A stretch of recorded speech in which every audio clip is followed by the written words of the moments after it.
गुरुजी प्रणाम। प्रणाम प्रणाम। कैसे हैं? बढ़िया हैं, आप कैसे हो? बहुत सुंदर है, मजे में आनंद है। गुरुजी आप इतनी दूर से आ रखे हो, आप बताइए आपने ये रंगोली जो बना रखी है आपने, ये आर्ट काफ़ी खूबसूरत है, पर बताइए आप आर्ट के बारे में क्या क्या बना रखा है आपने और किस चीज़ की पूजा ये विशेष, ये बताइए आप। देखिए, दरअसल में हम लोग हरिद्वार से आए हुए हैं जी। और यहाँ पर ये सिन्हा परिवार है जो जिन्होंने नया घर बनाया है जी।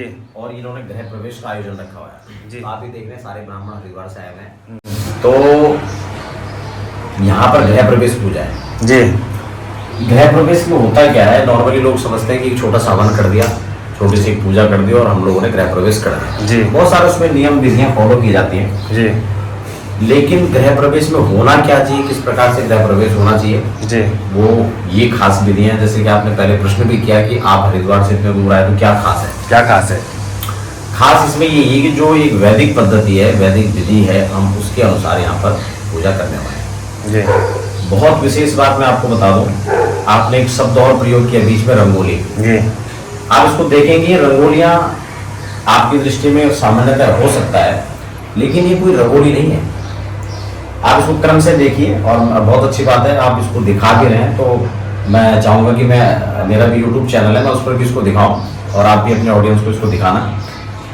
इसमें आप देखेंगे कि बहुत सारी ये जो चौकियां हैं, इसको लोग वेदियां कहते हैं, चौकी कहते हैं, और ये मंडप है।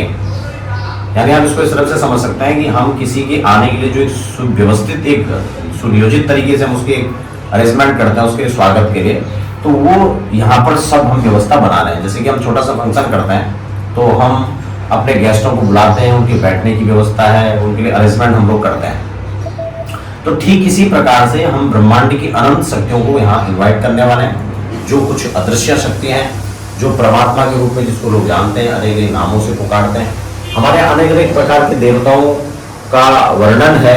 उसमें हम लोग गणेश अंबिका जी को प्रधान रूप से उनकी पूजा पहले करेंगे, फिर वास्तु का पूजन होगा, भगवान शिव का पूजन होगा।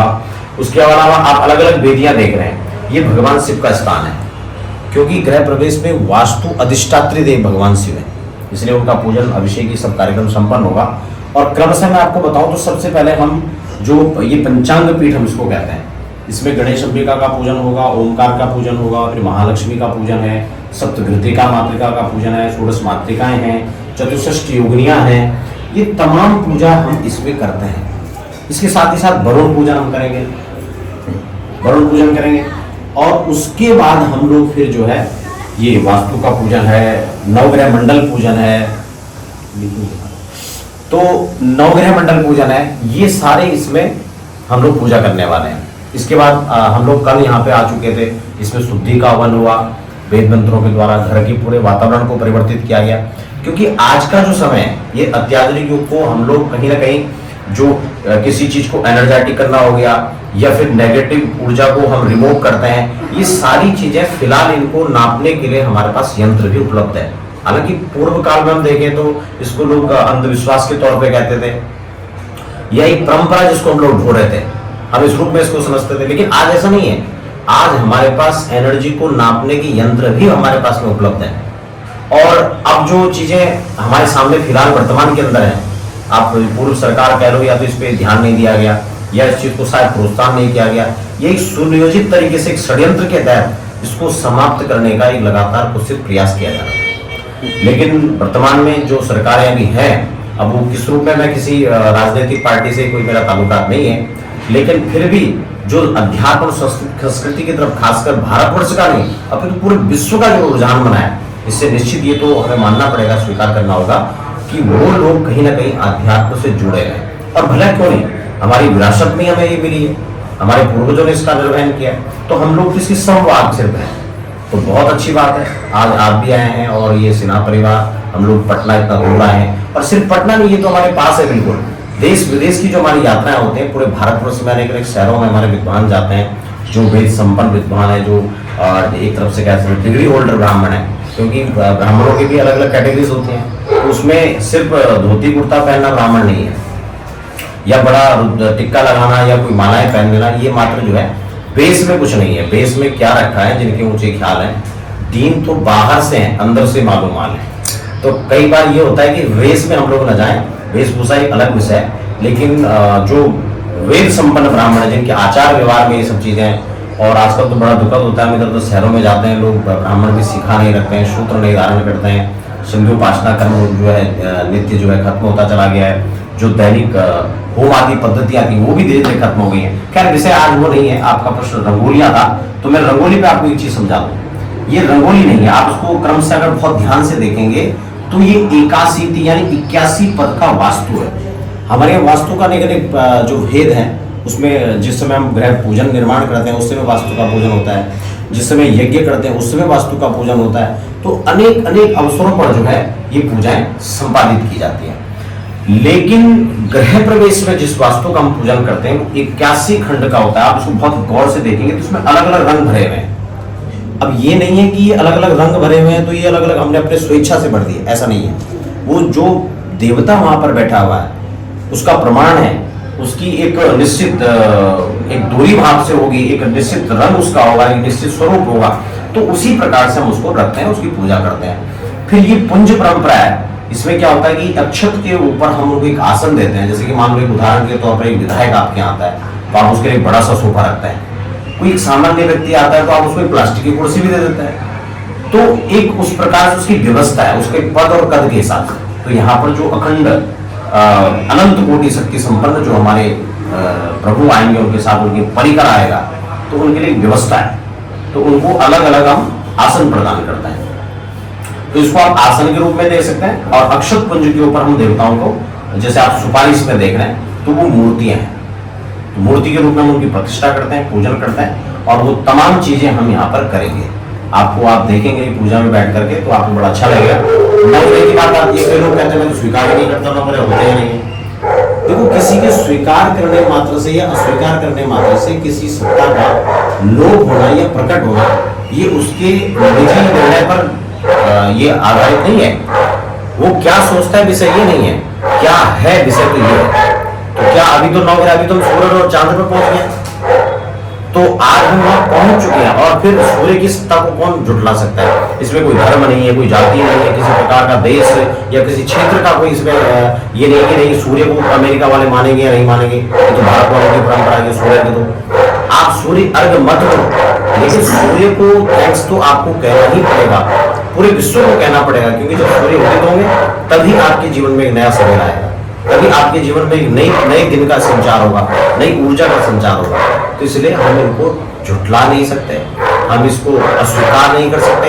हाँ, वो बात अलग है कि हमारी विचारधारा किस तरह से है, हम वामपंथी में आते हैं, हम वाम विचारधारा को अपना रहे हैं या हम संस्कृति के संवाहक हैं, वो विषय एक अलग हो जाता है। लेकिन निश्चित तौर पर जो हमारी संस्कृति, हमारा जो ऋषियों का ज्ञान था, हमारे ऋषियों की दूरदृष्टिता थी, जिन्होंने ग्रहों और नक्षत्रों की दूरी तो तय की, साथ साथ में इनके बारे में बताया, ये कौन से गोत्र के हैं, इनका वर्ण कैसा है, इनका रंग कैसा है, इनका प्रभाव कैसा है। इसी के हमारे जो इसका स्तवन भी है उसमें भी इसके बारे में बताया गया। सूर्य सौर्यवदेन्द्र उच्च कविम सन मंगलम मंगलः सर्वबुद्धं बुधोश्च गुरुश्च गुरुताम सुखम सुखम संसद। जो लोग राजनीति में अपना कैरियर आजमा रहे हैं, व्यापार में अपने कैरियर को आजमा रहे हैं, उसके लिए कौन सा ग्रह प्रबल होना चाहिए, कौन से ग्रह की बलबूते वो राजनीति में जा सकता है, कौन सा ग्रह उसको टेक्नीशियन बना सकता है, कौन सा ग्रह उसको मेडिकल के क्षेत्र में सफलता दिला सकता है, कौन सा उसको वक्ता के रूप में दिला सकता है, कौन सा उसको किस फील्ड में दिखाएगा, किस फील्ड में उसकी प्रगति होने वाली है। ये नव ग्रहों पर भी कहीं ना कहीं उनको उनके अनुरूप हमें जो है अपनी यात्रा के बारे में विचार करना चाहिए, उस ग्रह को प्रबल करने का करना चाहिए। और मैं खास बात बता दूं आज आपके माध्यम से, नव ग्रहों की सत्ता सिर्फ मनुष्यों पर इसका प्रभाव है ऐसा बिल्कुल भी नहीं है। पूरे ब्रह्मांड के अंदर नव ग्रहों का प्रभाव पड़ता है। अभी तमाम विश्व युद्ध जैसे हालात हो गए थे, बड़े बड़े शक्ति संपन्न जो देश थे, राष्ट्र थे, वो आपस में टकरा गए, तो ये भी ग्रहों का जो प्रकोप कह सकते हैं। अभी महामारी जैसे कोरोना जैसी महामारी आई, तमाम दुनिया के सब लोग घर में कैद हो गए, ये भी उसी का एक पार्ट था। तो ज्योतिषी छोटा बड़ा हो सकता है, ज्योतिषी का अपनी गणना में कमी या जो है उसमें विस्तार हो सकता है, लेकिन ज्योतिष तो पूर्ण रूप से एक ही है, एक बराबर ही है। इसको हमको सहज एक मत से स्वीकार करना पड़ेगा। इसमें कोई भी मतांतर नहीं है, कोई भी मतभेद नहीं है, इसमें मतैक्य होना पड़ेगा सबको। जी गुरुजी, अब आपसे एक बात और पूछनी है। बिल्कुल अवश्य। तो हम आपसे ये पूजा क्यों कराएं और आप में ऐसा खास क्या है जो हम आपको ही बुलाएं? हाँ, बिल्कुल बिल्कुल, ये आपने अच्छा प्रश्न यहाँ पे किया। देखो, हमने कह रहे हैं कि आप हमें बुलाइए, पहली बात तो ये। फिर हम में खास क्या है? वैसे तो मैं स्वयं कहूँ कि मुझ में कुछ खास है तो ये अपने मुझ से अपनी बड़ाई है। मुझ में कुछ खास उन लोगों को लगता है जो मुझे बुलाते हैं। मुझ में कुछ खास शायद उनको दिखता होगा, मुझे अपने में कुछ खास नहीं दिखता। लेकिन हाँ, एक विशेषता मुझे अपने आप में नजर आती है।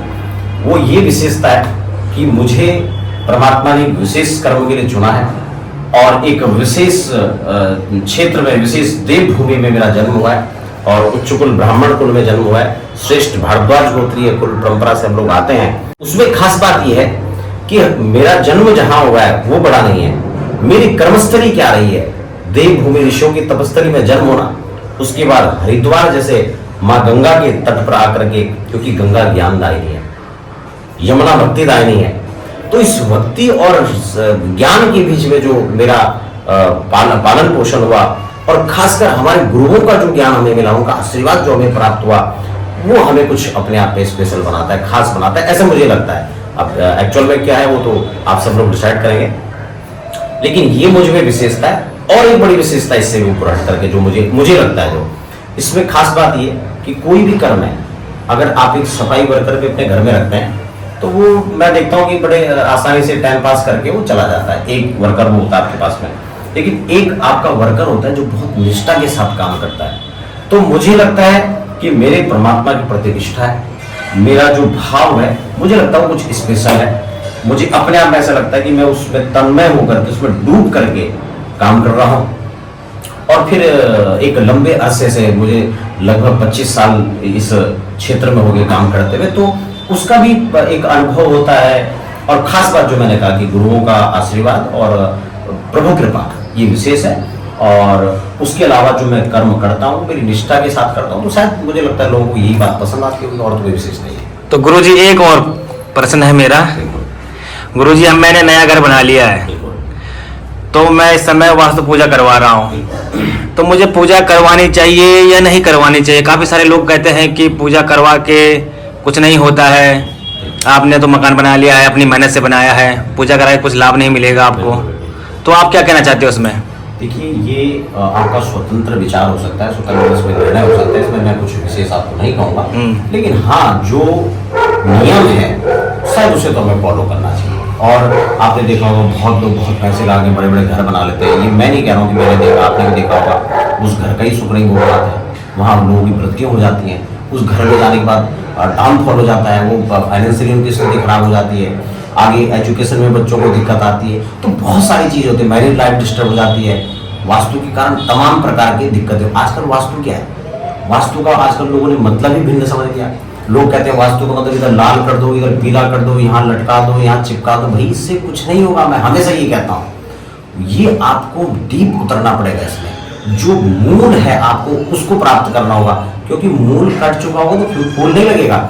और फूल अगर आप लगा भी दोगे तो झड़ जाएगा, सूख जाएगा 2-4 दिनों में। इसलिए इस बात को तो हमें मानना पड़ेगा कि आप जब तक मूल से नहीं जुड़ेंगे तब तक पत्ते और पुष्पित और पल्लवित नहीं हो सकता ऊपर का भाग। अगर इसको आप आगे अपने जीवन में खुशहाली चाहते हैं, आप आगे पुष्पित और पल्लवित होना चाहते हैं, आप अपने जीवन में सक्सेस प्राप्त करना चाहते हैं, कुछ नई ऊंचाइयों, नई आयाम को आप प्राप्त करना चाहते हैं, तो हमारे यहाँ मुहूर्त परंपरा है जिसमें लिखा है आगे अर्थ लाभ, इसमें माघ का महीना चल रहा है, आज शुभ तिथि है, पुष्य नक्षत्र है, हम कुंभ लग्न में प्रवेश करने जा रहे हैं। तो ये सारी चीजें ऋषियों का ज्ञान है, क्योंकि हमारे अलग अलग लग्नों की विधा है, अलग अलग नक्षत्रों की। तो ये सारी विधाएं किस लिए बनाएंगे? ये हमारे लिए बनाए। अब हम आंख बंद करके चले, नहीं मैं तो मानता ही नहीं, मैं दोस्तों पे गिर जा, तोड़ ले अपनी टांग, तो उसमें ये अपना स्वतंत्र निर्णय है। इसमें हम कुछ भी किसी को कोई एडवाइस नहीं करते हैं।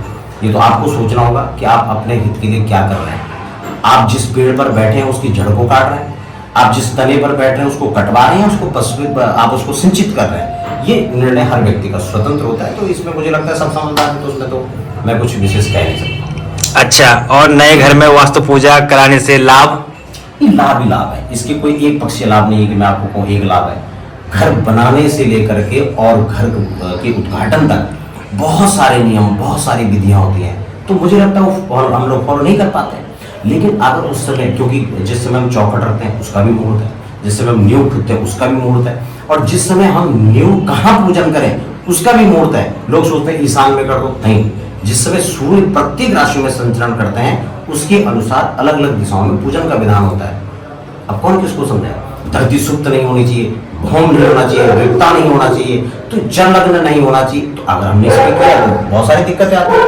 कई लोग गृह निर्माण कर देते हैं, उसके बाद पैसों की दिक्कत आने लग जाती है, ठेकेदार पैसे लेकर के भाग जाता है, उसके बाद काम बीच में रुक जाता है, कई कई सालों तक लोगों के घर नहीं बन पाते हैं। तो इसलिए ये बहुत विशेष बात है। तो मैं आपके माध्यम से, और ये मेरी बात नहीं है, ये आपने हजारों बार देखा होगा, तो ये तमाम चीजें अगर नहीं हो पाई हैं और हमने गृह प्रवेश को वेद विधि से अगर करवा दिया तो सारे दोष खत्म, जो हम शुरुआत से नहीं कर पाए। कई लोग कहते हैं गुरुजी हमने मुहूर्त गलत समय में कर दिया, अब हमने आपकी वीडियो देखा तो वो महीना ही गलत था, अब क्या करें? भाई जो हो गया उसको छोड़ो, आगे क्या करना है इस पर आप फोकस कीजिए। तो जितने भी त्रुटियां जीवन में रह गई हैं, आपको मैंने तो पढ़ाई नहीं की 5 महीने, शायद मैं उसमें अच्छा पढ़ता तो मैं हाई स्कूल इंटर में अच्छा चला जाता, मेरा कैरियर अच्छा बन जाता।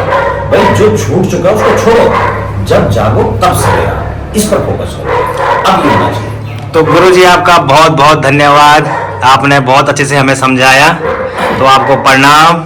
बहुत बहुत धन्यवाद।